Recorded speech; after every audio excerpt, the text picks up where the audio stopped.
রঘুনাথগঞ্জ ১ নম্বর কংগ্রেস এবং জঙ্গিপুর টাউন কংগ্রেসের উদ্যোগে শুক্রবার ভারতের প্রাক্তন প্রধানমন্ত্রী ড মনমোহন সিংহের প্রতি শ্রদ্ধাঞ্জলি জ্ঞাপন করা হয়। ড মনমোহন সিংহের প্রতিকৃতিতে মাল্যদান করেন ব্লক সভাপতি হামিদুল শেখ, টাউন সভাপতি মোহন মাহাতো, মনিরুল আরাফত, মোস্তাফা শেখ, সতিবুল শেখ সহ ব্লক ও টাউন কমিটির সদস্যরা। এই উপলক্ষে কংগ্রেস নেতা অজয় চ্যাটার্জি ড সিংহের জীবন ও অবদানের স্মৃতিচারণ করেন।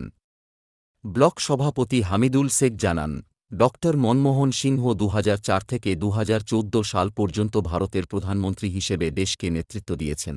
অর্থমন্ত্রী থাকাকালীন তিনি ভারতের অর্থনৈতিক ভিত্তি স্থাপনে গুরুত্বপূর্ণ ভূমিকা পালন করেন।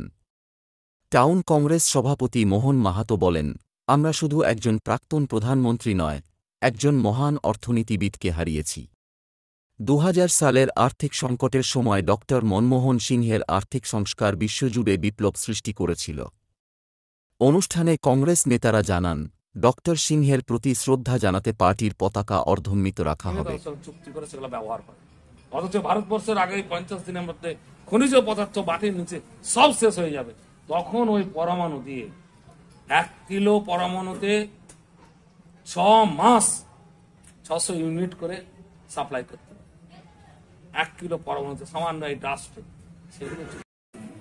আজকে আমাদের প্রাক্তন প্রধানমন্ত্রী, বিশিষ্ট শিক্ষাবিদ এবং বিশিষ্ট অর্থনীতিবিদ এবং আমাদের ভারতবর্ষের সেরা একজন শ্রেষ্ঠ ব্যক্তিত্ব, যার মধ্যে দিয়ে আমাদের ভারতবর্ষ বিগত ১০ বছর অর্থনৈতিক ব্যাপারে ভারতবর্ষকে অগ্রগতিতে নিয়ে গেছে, সেই মনমোহন সিং আজকে আমাদের থেকে পরলোক গমন করেছেন। তার আত্মার শান্তির কামনার জন্য আজকে আমরা ১ নম্বর ব্লক কংগ্রেসের নেতৃত্ববর্গ মিলে তার প্রতি শ্রদ্ধা, সালাম ও নমস্কার, ভালোবাসা জানিয়ে আজকে আমরা সেই কর্মসূচি পালন করলাম।